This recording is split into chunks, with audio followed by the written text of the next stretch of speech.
بسم اللہ الرحمن الرحیم۔ السلام علیکم ورحمۃ اللہ وبرکاتہ۔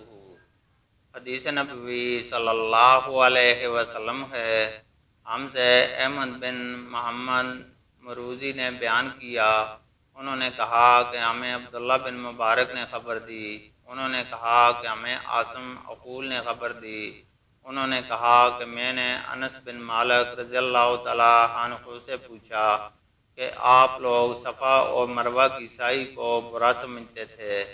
انہوں نے فرمایا ہاں، کیونکہ یہ عہد جاہلیت کا شعار تھا، یہاں تک کہ اللہ تعالیٰ نے یہ آیت نازل فرما دی، صفا اور مروہ اللہ تعالیٰ کی نشانیاں ہیں، پس جو کوئی بیت اللہ کا حج یا عمرہ کرے اس پر ان کی سعی کرنے میں کوئی گناہ نہیں ہے۔ اللہ تعالیٰ سے دعا ہے کہ وہ ہمیں قرآن اور حدیث کو سننے، سمجھنے اور اس پر عمل کرنے کی توفیق عطا فرمائے، آمین۔